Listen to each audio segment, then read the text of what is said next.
नमस्कार आपण मानकु मोर एही YouTube channel made in Odisha रे अनेक अनेक स्वागत। मु आज आपण मान संगे शेयर करी घरोई स्टाइल अंडा आलू झोल रेसिपी। आसतु भिडियोटी को स्टार्ट करनबा। अंडा आलूर झोल पाई मु एठी मो हिसाब रे अंडा नहीं एवं आलू को भी सिझे नहीं।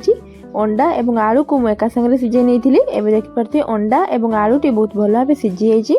आपण माने आपण हिसाब रे अंडा एवं आलू नहीं जिबे ताको एही परिया बे छोट छोट करी काटी ताको भल भाबे सिझे नेबे। ताहले जाई हमर परफेक्ट भाबे बनि पारिबो अंडा आलू झोल रेसिपी। एबे देखंतु अंडा एवं आलू भल भाबे सिझी जिबा परे एबे सही अंडा को मु भल भाबे चपा छड़े नउची। एबे देखंतु करेई को भल भाबे गरम करी सेथिरे मु तेल पके नउची। तेल भल भाबे गरम हे जिया परे आमे जो छड़े रखिथिले अंडा को मु एठी मो हिसाब रे अंडा नैची। आपण माने आपण को हिसाब रे अंडा नै जिबे। एबे सही अंडा को पके नबा तेल रे जहा फल रे कि ए अंडा टी भल भाबे भाजी हे परिबो। सिझी जाइथिबा अंडा को एबे सेथिरे मु पके नउची स्वाद अनुसार लूण। एबे सेथिरे मु पके नउची हळदी गुंड। आपण माने आपण को हिसाब रे लूण हळदी देई देबे। अंडा उपरे लूण हळदी पके सारिया परे ताको भल भाबे अंडा को एपट सेपट करी मिसेई नबा जहा फल रे कि एही अंडा रे लूण एवं हळदी भल भाबे लागि ही परिबो। एबे देखंतु अंडा को 3 रु 4 मिनिट पर्यंत भल भाबे भाजी नेबे। एबे देखंतु मु एठी 2 रु 3 मिनिट पर्यंत भल भाबे भाजी नेची अंडा को। एबे देखि पारथिबे अंडार कलर टिके गोल्डन ब्राउन होबा को लागिलानी। आपण माने चाहिले आहुरी भी भाजी परिबे। एबे देखंतु 3 रु 4 मिनिट पर मु एही अंडा को गोटे जगह को ठंडा होबा पई छाडी नउची एवं सेही करेई रे आउ किछि तेल पके नउची अंडा आलू झोल करिया पई। तेल भल भाबे गरम हे जिया पर सेथिरे मु किछि तेजपत्र पके नउची। तेजपत्र को भल भाबे तेल रे होबा पई छाडी दबा। एबे देखंतु तेजपत्र भल भाबे तेल रे भाजी हे जिया पर एबे सेथिरे आमे ऐड करनबा मसला। एबे सही मसला रे मु ऐड करछि प्याज रसुण अदा एवं लंका से सबू को भल भाबे मु पेस्ट कर नेछि।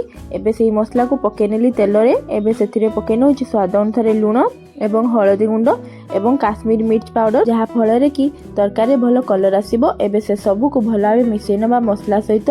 आपण माने आपण को हिसाब रे लूण हळदी एवं काश्मीरी मिर्च पाउडर दे भल भाबे मसला सहित कसी नेबे। मसला को जत्ते भल भाबे कसिबे तरकारी सेते भल टेस्ट आसीबो। एबे देखंतु मसला को 2 रु 3 मिनिट भल भाबे कसी सारिया परे एबे सेथिरे मु किछि बिलाती पके नेली। मु एठी मो हिसाब रे बिलाती पके नेछि। आपण माने आपण को हिसाब रे टमाटो पके नेबे। एबे देखंतु टमाटो पके सारिया परे एबे सेथिरे मु ऐड करनउछि कस्तूरी मेथी। कस्तूरी मेथी को भी भल भाबे मसला सहित कसी सारिया परे ताको अल्प पानी देई ताको भल भाबे एपट सेपट करी मिसेई नउछि जहा कि मसलाटी बहुत भल भाबे हेई परिबो। आ कसी हे साला पर तार टेस्ट बहुत भल आसीबो तरकारी। एबे सेथिरे मु ऐड करनउछि चिकन मसला। एबे चिकन मसला पके सारिया परे मसला ऊपर ताको भल भाबे मिसेई नबा। आपण मानकु अंडा आलू झोल खाइबा को भल लागे कि नै कमेंट माध्यम निश्चय जणेबे। आ अंडार को रेसिपी टी आपण मानकु बेसी भल लागे कमेंट रे निश्चय जणेबे। एबे देखंतु हमर मसला बहुत भल भाबे हे जिबा परे आमे जो सिझेई रखिथिले आलू को एबे सही सिझा आलू को मसला ऊपर पके ताको भल भाबे एपट सेपट करी मिसेई नबा जहा फल रे कि मसला रे बहुत भल भाबे आलू टी मिसेई परिबो एवं आलू रे बहुत भल भाबे मसला टी लागि हे परिबो। एबे देखंतु आलू एवं मसला को 2 रु 3 मिनिट पर्यंत भल भाबे मिसेई नबा जहा कि तार टेस्ट बहुत भल आसीबो। आलू एवं मसला को जत्ते भल भाबे कसिबे तार टेस्ट तत्ते भल आसीबो। एवं देखंतु आलू एवं मसला भल भाबे कसी जिया परे आमे जो भाजी रखथिले अंडा को एबे सही अंडा को पके नबा एही आलू एवं मसला सहित। एबे सही अंडा को भी भल भाबे आलू मसला सहित भल भाबे मिसेई नबा जहा कि अंडा भी बहुत भल भाबे मसला रे लागि हे परिबो। एबे देखंतु आलू एवं अंडा को बहुत भल भाबे मसला सहित मिसेई नबा तार टेस्ट बहुत भल आसीबो। आपण माने जत्ते भल भाबे कसिबे तरकारी सेते भल टेस्ट आसीबो। अंडा एवं आलू सहित मसला भल भाबे कसी हे जिया परे एबे सेतिरे मु अल्प गरम पानी ऐड करनेली जहा कि झोल रे पड़िबो आलू एवं अंडा सहित। ताहले जाई तार कलर भी बहुत भल आसीबो तार टेस्ट भी बहुत भल आसीबो। एबे देखंतु गरम पानी को मु एठी अंडा एवं आलू सहित भल भाबे पके भल भाबे मिसेई नउची। एबे देखि पारथिबे अंडार कलर केते सुंदर पड़ी आछि एवं झोल रे केते सुंदर भाबे तार कलर पड़ी आछि। एबे देखंतु अंडा आलू रे झोल पके सारिया परे पानी ढाली सारिया परे झोल टी भल भाबे फुटिया पई छाडी दबा। ता आगरु मु एठी किछि गरम मसला ऐड करनेली। गरम मसला दे सारिया परे ताको 2 मिनिट पर्यंत भल भाबे कवर दे छाडी दोछि जहा फल रे कि एही मसला टी भल भाबे अंडा आलू रे भल भाबे मिसी परिबो। एबे देखंतु 2 मिनिट पर तार कवर मु काढी नउची।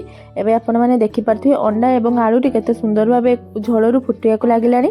एबे सेथिरे मु आ किछि गरम मसला ऐड करी ताको 2 मिनिट पर्यंत कवर दे बंद कर नेथिली गैस को। एबे देखंतु हमर परफेक्ट भाबे रेडी हे जे अंडा आलू झोल रेसिपी।